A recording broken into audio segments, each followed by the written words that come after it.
Welcome to this week's episode of Safe Room, your weekly source for horror gaming discussions and proudly part of Bloody Disgusting's Bloody FM podcast network.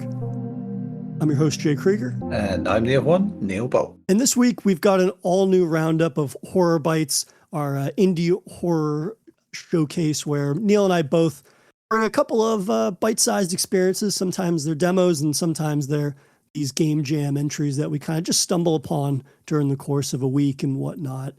Before moving into our grab bag, which is going to highlight other types of games that we've been playing, typically a little bit longer, but at the same time, we like to sneak in a few shorter experiences in there as well. Let's not stand on ceremony. Let's jump right into it for Horror Bites. How do you feel about kicking things off with the one that we both played this week, Monophobia? Yeah, let's do. So this one, again, like our favorite thing to say over and over for Horror Bite picks that kind of stand out to us are games that basically like jump off of their respective Steam or itch pages. Games that, you know, more often than not feature a really sort of distinctive look, or you get a sort of a sense of the premise just from looking at them. And Monophobia from developer Xixian really was that game for me this week.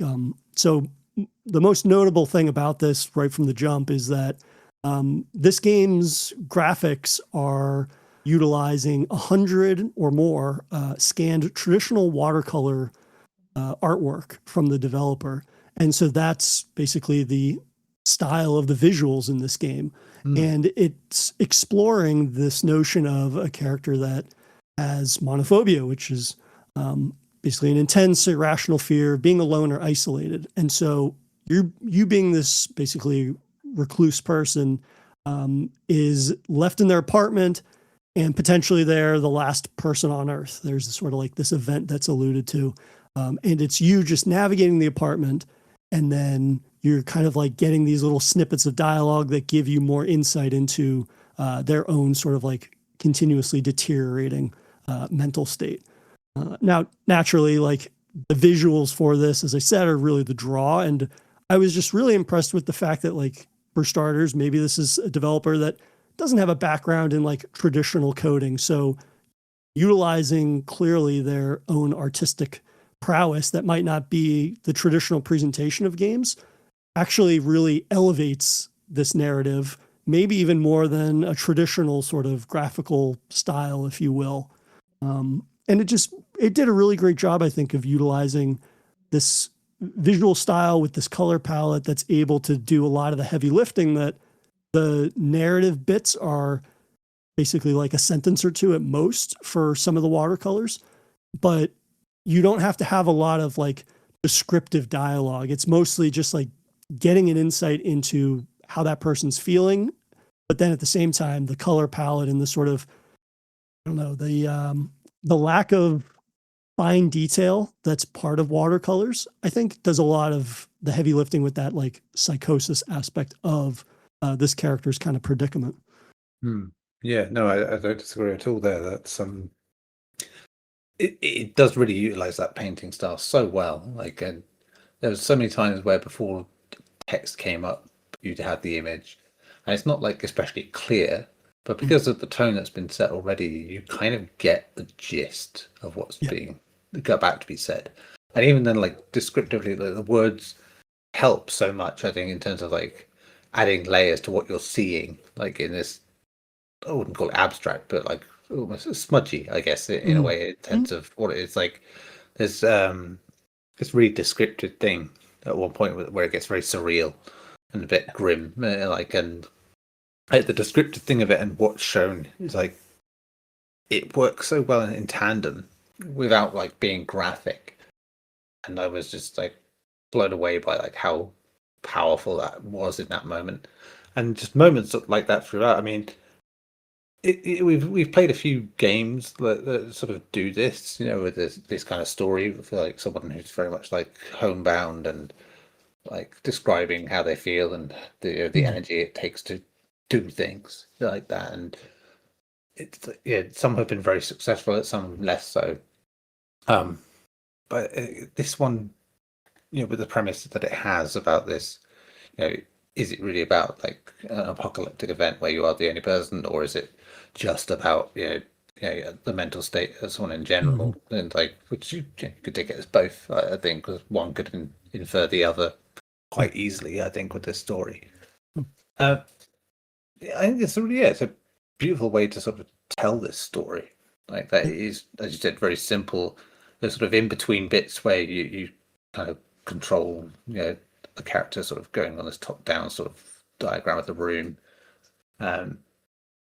Even that, is quite as simple as it is really sort of lovely to look at. And yeah, the little sort of text you get from interacting with each object and the little anecdotes, if you will, that come with them.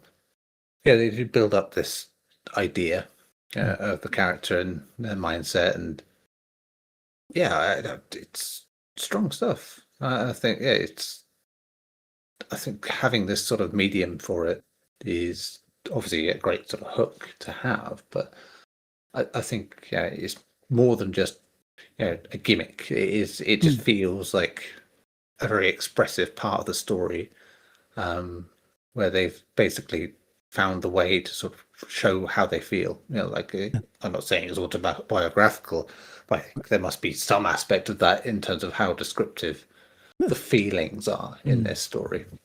So yeah, it did a lot for me. I think I was, again, for something so simple, I think this sort of handcrafted effort of the watercolors, which we don't need to keep going on about it, I suppose. But in this day and age of like wanting to have something that feels a bit more real and tactile, it's like it is quite comforting to have something so deliberately messy but clear in what it's showing you. And to your point about it not being maybe autobiographical, but I think that there's a clear personal emphasis here. Maybe to a lesser degree than perhaps our protagonist, maybe that is the exact sort of amount of relation that the developer has for this project. But I think overall, like the use of that art style and the sort of like bleeding nature of watercolors is that it makes those emotions very palpable for an audience, regardless if they actually have their own experiences with this particular type of, mental state or other sort of maybe like mental health troubles that some people might have or experience to varying degrees. But like that's an instance where maybe also pairing with the fact this only takes about 15 minutes, if that, to finish. The art style is there for more than just to jump off of its respective Steam or itch page. Now, that's always welcomed with games and stuff like that. It's like, there's a million things released in a week. I want something that's very distinctively different than what I'm used to. But more often than not, you end up actually playing something just because it looks distinctive doesn't mean it actually provides an experience that's all that different from something you've played in the past. But here, I think that it's not as much of a sort of like letdown of a gimmick because of the fact that without it, I think the topics that are explored in this might not be as palpable as I said. And I think that that's such a central part of this experience. And without it, I don't know that it would have landed for me as much as it did. No, definitely not. I think, again, like to repeat myself, it just has the right sort of medium for what it's telling. I think so many times you can see, especially with smaller games, where the struggle to utilize the knowledge and skills in this sort of technical sense for building a video game, where maybe it doesn't translate as well as people want it to in telling their story, and sometimes the words make up for that, sometimes they don't, because that maybe not be a strength. But here it's like, I think it's not a compromise. It's like they found the reason and the way to go about doing this story that works for them, like not only in the writing side but also in that sort of in terms of like the art style. So it's a rarity, and it's quite refreshing to have something that still surprises you in that regard. If people are interested in checking out Monophobia, you can get this on Steam and it is free. So there's no reason not to give this a go if you're looking for a little bite-sized psychological piece of horror that has a really distinctive look to it. But let's chat about your pick for the week for Horror Bites, which was Spin for Your Pleasure. Yes, which is by Cat Trigger. Another one of those great names. This was a submission to the only one of any asset visual novel jam, as the name pretty much implies. I suppose, yeah, one asset. But it is basically a game show visual novel. It's like where the idea is that you spin for pleasure. It's a short one, very much. There are different endings, effectively, they seem to say, but what you get in terms of like the one asset thing is like there is like a single sprite model, like only one environment, same soundtrack, like only one sound effect, and you can't use more than 1,000 words. So they prided themselves on saying they've got exactly 1,000 words in this game, and you have 10 days basically to make this game from start to finish. And yeah, and they said themselves they're quite well seasoned in doing this now. They've been doing this particular game jam for like 5 years. So it's kind of like a real dystopian sort of idea of a game show where there are basically like 3 things on the board and like a secret 4th option, if you will. Like a main character syndrome, over 10 kittens, I think is eternal romance. So basically the endorphin based feelings you get from those things, like getting to feel like the main character, getting to feel like the love of something, but done in this very sort of like disturbing way. You have a very over eager sort of host sort of thing with like really hamming it up like you would expect, and yeah, it's so the spinning thing is very simple. It's like, there's the 2 sort of arrows to decide which way you spin, though you're told you can't spin one way anyway, like, which is like a little in joke, I guess, for the game. But yeah, it's the illusion of choice, I guess, in that you do have some. But yeah, this story is taking you down a very particular route, and the prizes, if you will, like twofold. To get the feeling, they basically inject you with this thing that makes you feel the thing, like that, and from there you kind of know where this story's going in a way. But in addition to that, you have like the show the what else they one sort of thing, bits where there'll be like a device or whatever that they've won, but it's in those moments like the person sort of showcasing them isn't, shall we say, looking too good, is the best way to put it. And again, everything's played off as being quite normal, but with this slightly sinister edge. It's very simple, obviously, being like a short visual novel game with these very rudimentary choices, but it builds the idea of this satire, effectively, of like this consumerism / game show sort of thing going on, and does it really well. Like it gives a disturbing horror spin. Yeah, you could probably need more meat on the bone, but given what it is, it makes sense. They focused on like the feeling of what it's supposed to be. I mean, that sort of the wheel, it's very glitzy and very shiny, and everything looks gaudy in the right way. So with that sort of rule set of very limited assets, they've done a lot to sort of make that feel big and tacky in the right way. You know what I mean? So yeah, this was a short and sweet one, but it got across what it was doing really well, and with that sort of with those parameters in mind as well, it's like a little more impressive, I think, for what it is. But how about you? How did you feel on this one? Yeah, this is the second horror bite in a row that has that 1,000-word limit for a visual novel. I didn't realize that because when we covered End Approach, I think it was last week, like that game was the same way. It was 1,000 words, and again, like as is typically indicative of really creative people, they do the most with very little. Trying to imagine, some of the other visual novels that we've played that didn't have that limit to it, and we're not nearly as I guess it's byproduct of having a 1,000-word limit. Like they were not nearly as concise, and it was one of those instances where sometimes you're reading it and you're just like, okay, like we needed an editor to step in and maybe here or Yeah. there. So something like Spin for Pleasure, I think, really thrives with that limitation. And a big part of that too is like the announcer, I think, who I didn't see on the page anything about like the voice actor, but I thought that they did a really great job of kind of like straddling that line of sinister game show host. Like the whole thing has obviously this kind of like dystopian Running Man sort of aspect to it, where you're quite literally spinning for pleasure. You're also spinning for your life in a way.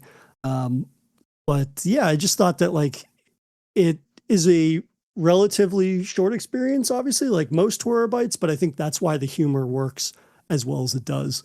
Because, like anything, the longer something is, the harder it is to retain that kind of like hit factor with your jokes. And so for this, given the length of it, again, talking about the constraints, it does a great job, I think, of kind of staying fresh and staying very sort of like darkly humorous, which, definitely worked for me here in a way I wasn't expecting, because a lot of the time when I see horror that tries to be funny, it can get a little grating, but I think presentation is a big part here. And like you said, seeing, I suppose it's only one character, like seeing them and how they digress or devolve, if you will, was like, again, an added laugh, and seeing how your progress in this game, in this world, is actually reflected rather than just being told like, oh yeah, you're progressing. You actually see that somewhat in the environment itself. So that was a cool little touch, I think, as well. And not a bad gag at that. Yeah, I will add as well. It is funny for what it is as well in doing that. So yeah, it was a good one.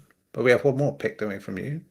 We do, and it's from a developer that we've covered in the past, that being Liquid Static Studio, who's the developer behind Night Bus, which we'd covered on a past episode of Horror Bites, and they're keeping it in the Night family as their next game, which they've teamed up with another studio named, now I'm struggling Snapping to remember what to go.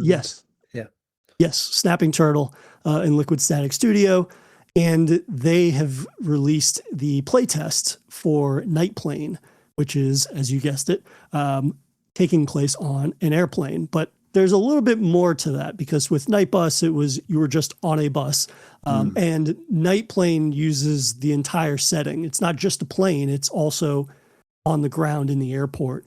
And this one is more ambitious, and because of that ambition, it's a bit of a wider experience. It's not as isolating for the entirety of the game like Night Bus was, which was that was the experience and the size and the scale of it. Here they've set their sights a bit higher in that you begin outside of a security checkpoint at an airport, and so you're a stewardess, and you basically have to go through this initial sim like experience where you're going through security.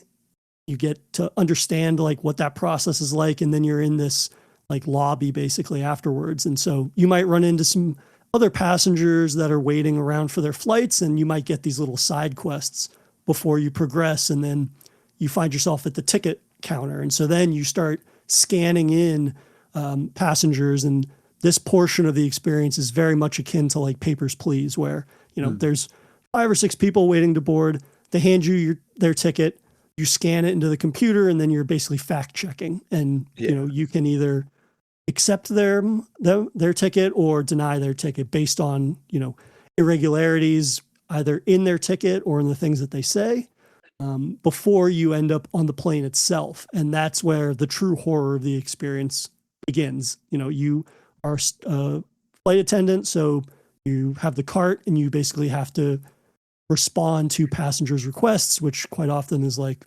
delivering them food or giving them a drink or moving their bags or something of that nature. But then this is where the spooky sightings begin to occur. And if you've ever seen like the Twilight Zone section of the film where, William Shatner's on the plane, you can probably guess where some of the supernatural scares end up happening. Yeah, definitely. I was going to say, so it's 90 set as well, I believe as Yes. well. Yeah, so it just makes it again is what it is. You can kind of sort of have some caveats from that, I guess. Mhm. Yeah, I'm excited to see in the final because this was just the play test. So you go through those exact stages that I just mentioned, and you get a bit of a sense of what the experience would be like. Now, in the trailer, I think it wasn't in the playtest, but in the trailer, it seems that there might be another aspect of this that just is not included in the playtest, which would be, you know, inevitably there's going to be an issue with the plane and you might find yourself on the ground at a crash site. And it seems like that is going to be the next stage of the experience of Night Plane. Hmm. Now, the only thing that I'm curious about is like, I assume that this game is going to be similar in that with Night Bus, once you played that, you more or less have the entire experience. Um, I'm just curious if with Night Plane, there will be replayability, or I think which will be the true test is like, what does the sim aspect add to this game that makes sort of like that ethos of Night Bus, but then making this larger? Like, does that benefit the overall experience, or Hmm. is it going to feel like, you know, let's say there's four sections of gameplay, which is the lobby, scanning tickets, the plane, and then the crash site? Like, what do those first two portions add to the overall experience? Do they add something in a meaningful way?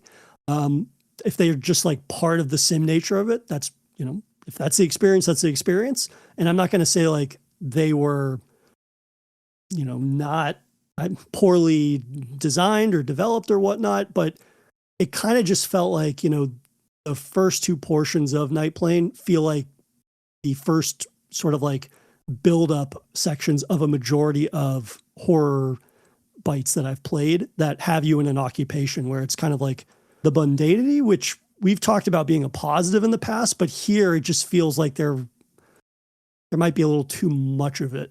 But Yeah.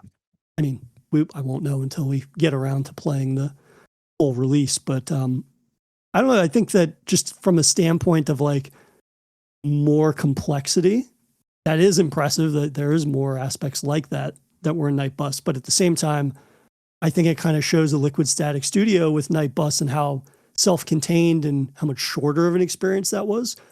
It was a little bit more memorable throughout because they really sort of like had the pacing down. Whereas Yeah. this, the pacing was just a little off, and that could just be the nature of it being a larger experience. But I think it'll really tell once you are able to play that, you know, final sort of stage, if you will, that is alluded to in some of the material for this game. Yeah, and I do think that's a good way to go about it as a continuation of this idea is that you build outward rather than Mhm. sort of like upward, I guess, and just give it a bit more meat on the bone, especially when you're going for that sim route, as they are Mhm. quite proudly doing so. I think it doesn't have to be necessarily a replayable experience. I think Yeah. if you have everything you need to do, I mean, it could still be with that sort of idea of messing about with stuff.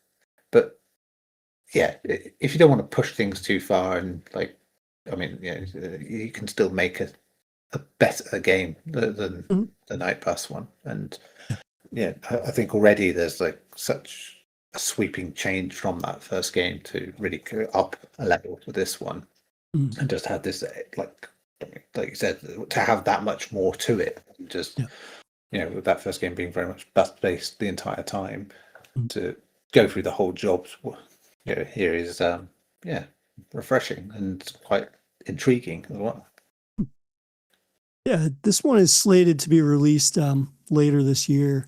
So I'm really excited to, you know, not only follow this, but at the same time, like one of the benefits, I suppose, of branching out a bit more with the experience and the features there within could just influence, you know, the next chapter in the night unofficial night series, if you will, from a Liquid Static Studio. But yeah, keep my eyes peeled for this one, and maybe when we get a full release, we can revisit this and after we've both gotten around to playing it.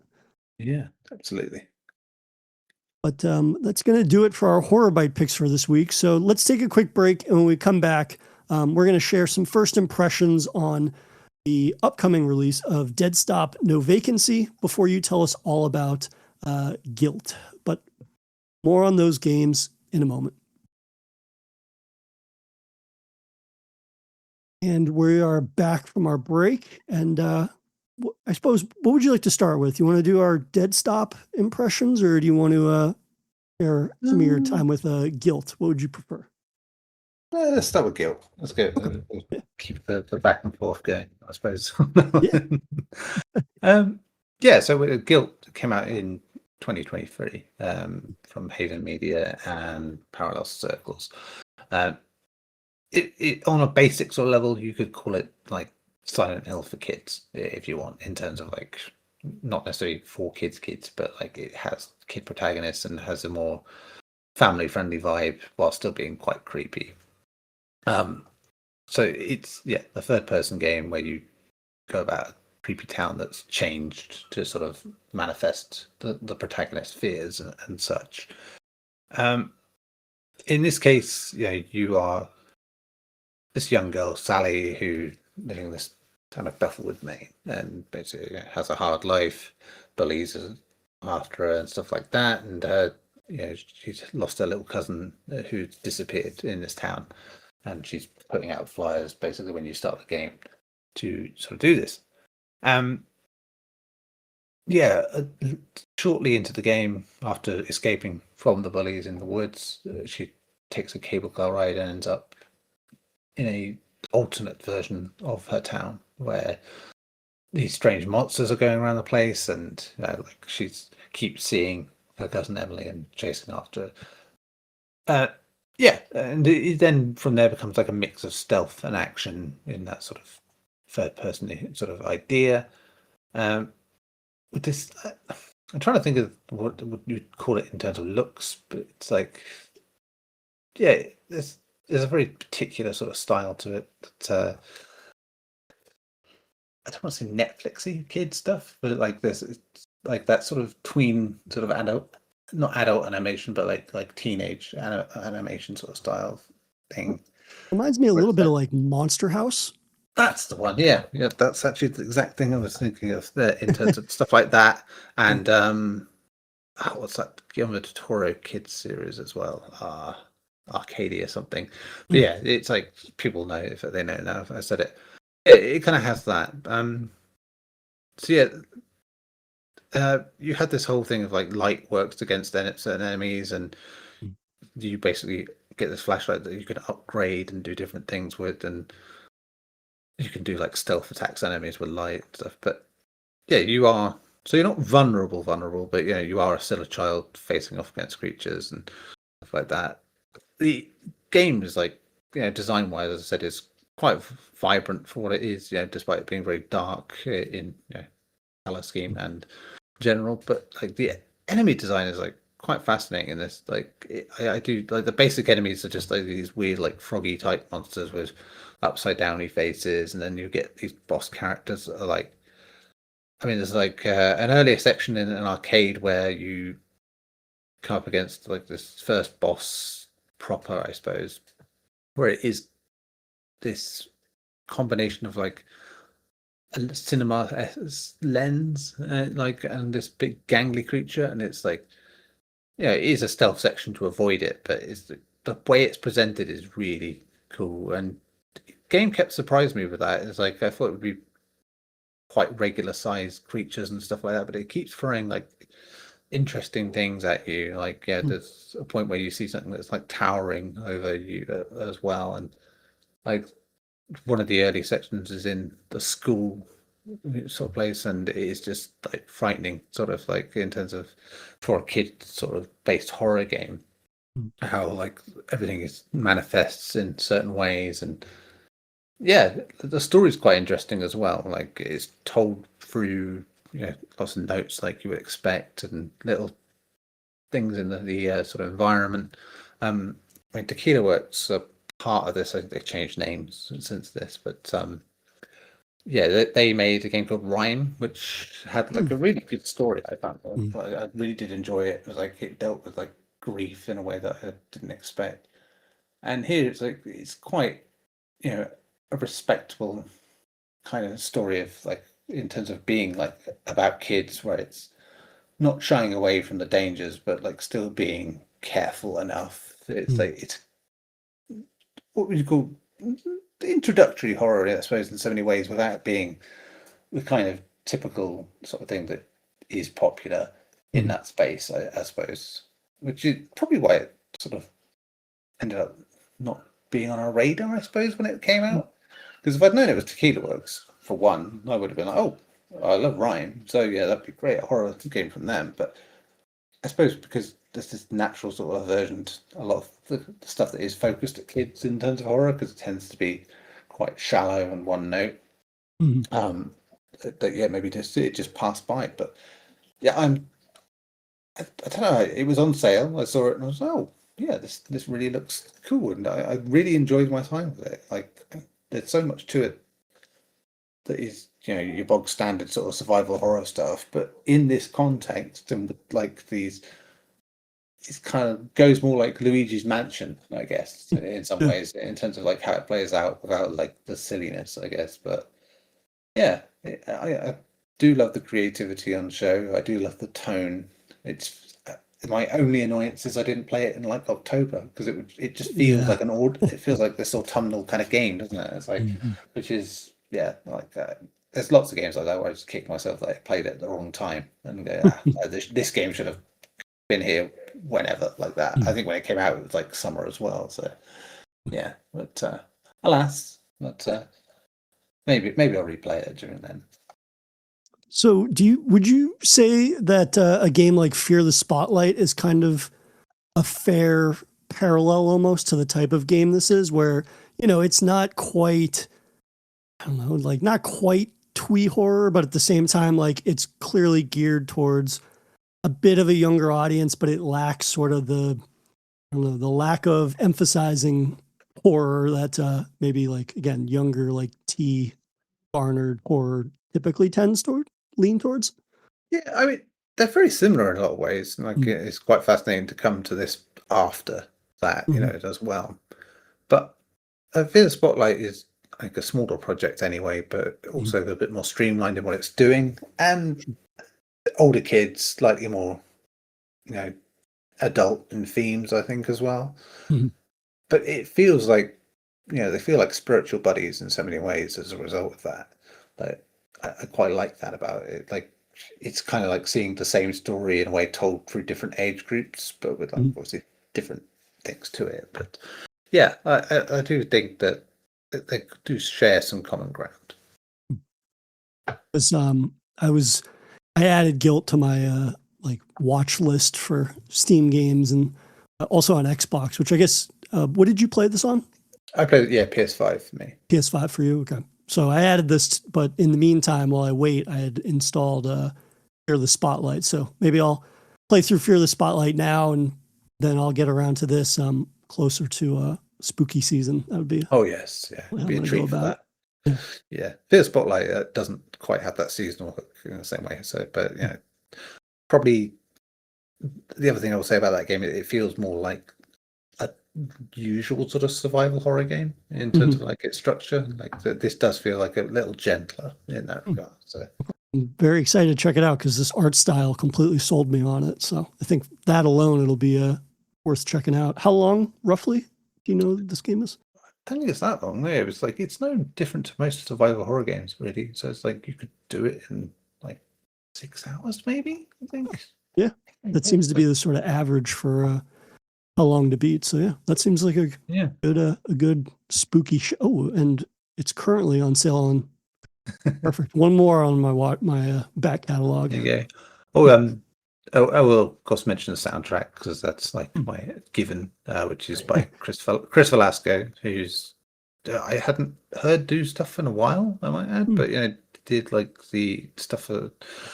He's done stuff for Mass Effect and Borderlands and stuff like that in the past, and he also did the soundtrack for Zombie U, I think, as well. I think he did Bloodborne as well. Some of the tracks. So yeah, like he's and I loved his work on like the stuff he did on God of War was very good in the earlier games. So yeah, it was nice to hear him doing a game again because I hadn't heard, like I said, I hadn't heard him in years. Like do anything on a game anyway. So yeah, that's it's effective. And again, another one of those reasons why it feels like it's a seasonal game. Like you Mhm. want to be playing it in that particular thing. Terrific. Yeah, I'm really looking forward to checking that one out. So it's added to my holiday queue. But yeah, let's wrap things up by chatting about a game that we both played, and for now we'll just kind of share our first impressions of it. And it's worth noting that PR reached out to us and provided us with codes for the purpose of coverage.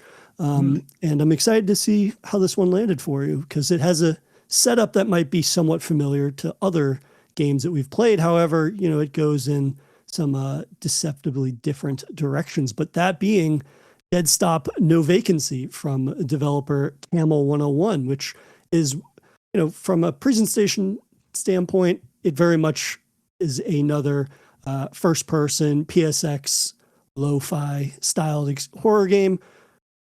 Shocker, you find yourself at a creepy motel in the middle of the night where you're forced to spend the night.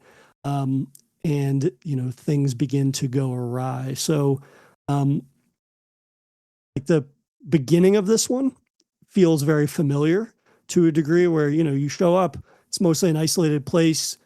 The only person there is this kind of like weird character that is more or less a prophet of doom in a way. And then you kind of are just left to going through the usual steps when you arrive at a motel where you kind of get settled in, you want to catch some shut eye, and then things begin to go awry. But I think for me, what was impressive was, this takes about 45 minutes to an hour to finish. And in that regard, like the pacing I thought was pretty well done because of the fact that, it begins, it's very settled at the beginning, but it kind of begins to hit these traditional sort of like arcs of, I'm going to interact with a local and it's strange and it's a little unnerving, but not too unnerving that it pushes me off of it or like gives me a huge red flag. And then you start to interact with different items in the environment and you kind of get the sense of like, does anybody even really stay here? Like, how are these things not working? And then the narrative really just like goes into this other sort of a story that I really didn't see coming. And I think that that was pretty impressive that this game does not sort of like show its cards in the initial moment. Like sometimes when we play specifically like horror bite type experiences that are of this subgenre, they more or less are typecasting where it's going. And you, of course, know with Dead Stop No Vacancy that this is going to be, horrifying and take a wrong turn, if you will. But I think you would be hard pressed to guess the direction that this one takes. And I think that for that, I was actually very impressed with this and that from that aspect, it didn't, basically tell me everything in the first 5 minutes.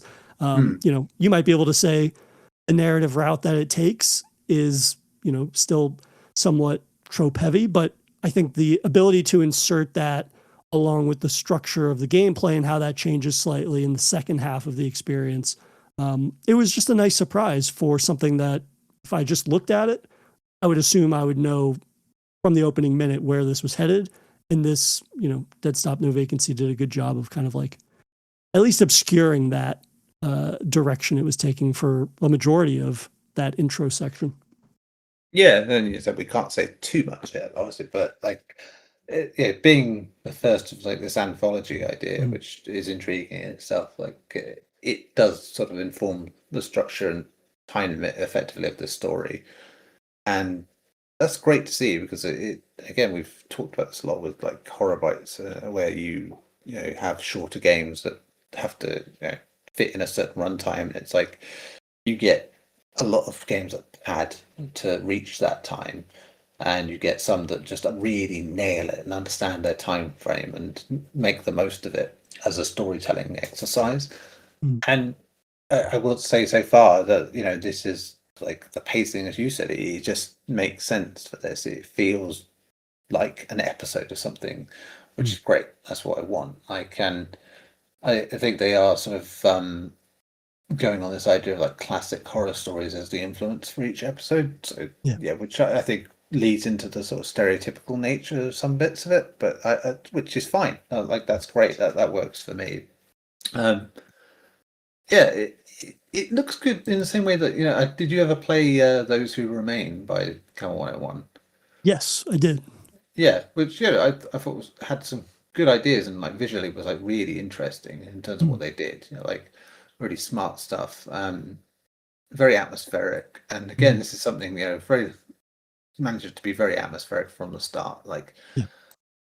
the idea of like this motel sort of place makes a perfect sense as a horror story. We've seen it done many times in many different forms of media, because there's a seediness to that in sort of an Americana sort of way. But yeah, I this utilizes that in a really interesting way.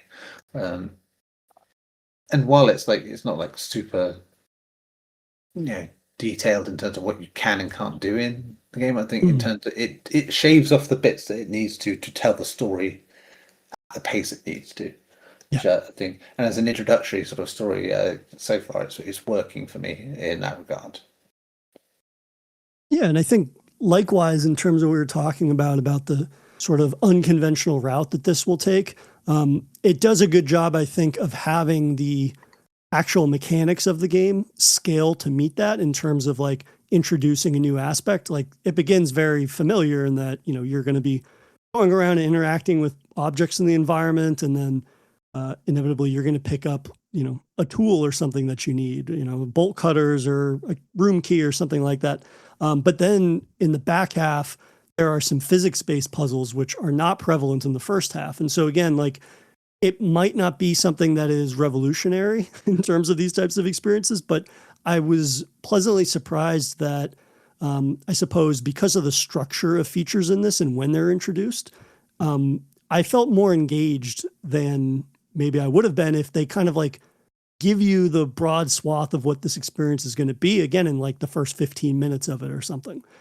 So I think just in terms of like presenting, a familiar but a fan favorite setting, I think, for a horror experience, and then completely delivering this narrative that kind of turns that on its head, and then having the gameplay match that type of, evolution, I suppose, in terms of new developments. Like that was just something I really appreciated. And I guess getting to get a look at what Camel 101 is able to do outside of, like I said, I played Those Who Remain, but I hadn't played anything else of theirs. So to hear that this is going to be an anthology series as well is like, it's a promising first chapter in, an anthology that I hope to return to, just to, if they were able to have this level of like a creative narrative, I'm just looking forward to see how else they can subvert my expectations potentially in future games, future installments. Yeah, and I would like. I think at some point we could come back to Those Who Remain as well, like in an episode, just because. Yeah, kind of one of those games that flew by at the wrong time, I think, and just didn't get around to it. I think it came out just before we started this as well, which probably didn't help. So in terms of those ones, but yeah, I think it was during that sort of time where I was covering lots of horror games. I remember playing it, liking it, and just I don't know, it's like there was a lot going on at the time. Yeah, it's nice to sort of see any anthology sort of game coming. I'm a fan of those, especially if they can nail that sort of thematic linking with this as well and really get it right.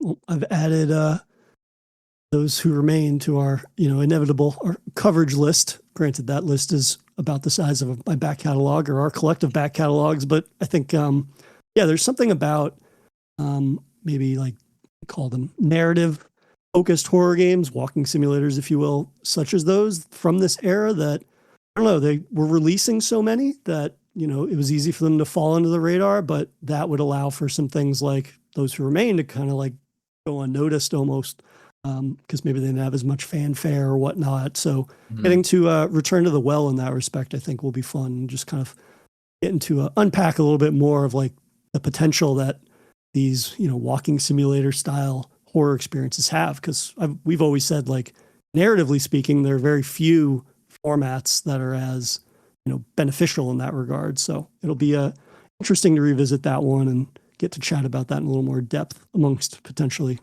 other games that once we get through that one, we kind of are reminded of that maybe flew under our radar. Yeah, I mean, you never really run out of horror games, do you? There's just so many to try out. But, certainly, there are plenty of good ones as well, which is doubly helpful. Well, I just remembered also a game never got around to playing. That was just 2 years after Those Who Remain. Martha is Dead. But that's what we probably want to cover anyway, probably because there's I think there are new ones coming out when Sirens Fall Silent that got announced earlier this year, which I like the look of a lot. So I mean, again, an aside here, but like the developer LKA, I think it was their first game, The Town of Light. Like, I remember I covered it for review back in the day. But the boss of that company I worked for went on a press trip, and they actually went to like the asylum that it was based on. Which he has all this anecdotal story about this place. It was just nice flavor. But yeah, no, like that game was like flawed, but like really unique in terms of what they did with it. So Martha's Dead is one of those I kind of want to go into because it's been sat in my library for God knows how long, and I just never got around to playing it. We always have these plans, and then 15 other things come out the week prior, and then the plans get shuffled around. But mentioning specifically LKA Games, Martha's Dead, and The Town of Light, I think that for people like you and I, we can look past, whether it's a little bit of jank or an idea or a concept that was not maybe fully baked to the degree that it could have been. But if you have a unique presentation, whether that shows up in aesthetic or gameplay or just the type of story that you're trying to tell, I won't speak for you, but like I can overlook a lot in that regard. Oh yeah. I can look past the rough edges of something if it's going out of its way to try something new or is compelling in some other way. It's kind of like how I feel about, for specifically like PC, like Euro jank, if you will, for some of those like more obscure first person shooters from late 90s, early aughts. Like if they did something different, I would look past if, maybe they technically were a little underwhelming, or if maybe they were visually stimulating, but then the gameplay itself was a little underwhelming or routine. Like I could look past a lot in that regard. Like it is it's one of those. New. Yeah, it's one of those with the horror genre in general, I think, where it's like ambition and scrappy ambition is always welcome. Like just because when you appreciate, if you appreciate any kind of genre in particular, that you kind of tend to have more of an acceptance for the rough edges because they tend to be more exciting, more interesting in terms of what you get project wise. Not always the case, of course, but as my recent movie watching has attested to, there are quite a lot of examples of the opposite, but you do still get those surprises in the best way. Well, that's the thing. I think I'm going to peruse our potential coverage list and see what I can kind of try to prioritize leading into spooky season, perhaps. But just like with our movie watching, we try to, much like with the previous game that we were talking about that you mentioned this week, Gylt, trying to geez, that escaped me. That's all right. It's worrisome.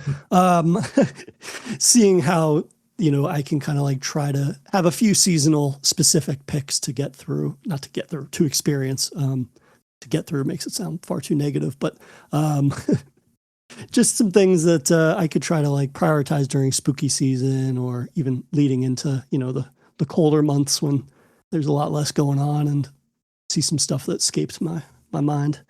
I have save files now on 3 different formats for Bully to play Halloween season. Exactly like when it comes to Halloween every year. Is that not one of the best examples of that? Jeez.